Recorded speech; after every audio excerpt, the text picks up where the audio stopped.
बिहार विधानसभा चुनाव में एनडीए को प्रचंड जीत मिलने के बाद केंद्रीय मंत्री और एलजेपी-आर के नेता चिराग पासवान ने प्रेस वार्ता की। उन्होंने पीएम मोदी, गृह मंत्री अमित शाह और सीएम नीतीश कुमार को धन्यवाद दिया।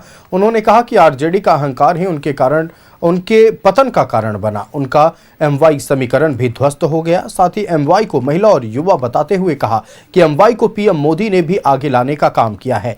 अगले 5 साल बिहार के लिए स्वर्णिम साल रहेगा।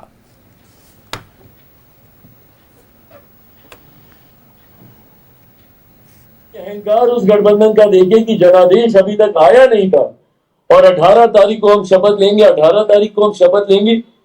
ये लोकतंत्र की भाषा नहीं है, ये अहंकार की भाषा है, ये तानाशाही की भाषा है।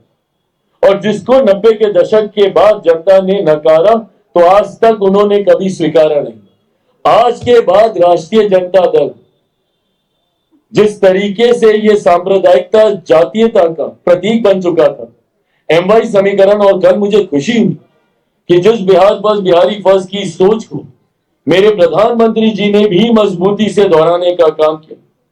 जिस बात को मैंने हर मन से कहा कि सही मायनों में बिहार में कोई एमवाई समीकरण है तो उस एम में देश की ही नहीं दुनिया की आधी आबादी का प्रतिनिधित्व करने वाली महिलाएं हैं, तो उस वाई में मेरे प्रदेश की ही नहीं देश की सबसे बड़ी आबादी युवाओं की है।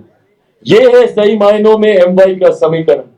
कल प्रधानमंत्री जी ने भी इस बात को मजबूती से कहने का काम किया। इस एमवाई समीकरण के साथ आने वाले दिनों में हमारी सरकार कार्य करने का काम करेगी। उनके बारे में जिस तरीके से उनकी मां को लेकर किसी भी मंच पर वोट के लिए ये नाचने लगेंगे, इन बातों को लेकर कभी चौकीदार चोर है तो आज वोट चोरी की बात कहकर जितने व्यक्तिगत प्रहार उनके ऊपर हुए उतना ज्यादा हमारा गठबंधन मजबूत है।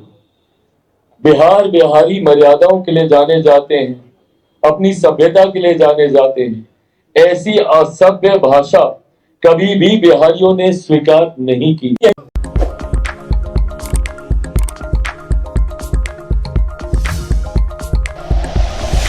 Like and share videos, subscribe करें हमारा चैनल और प्रेस करें बेल आइकॉन। न्यूज़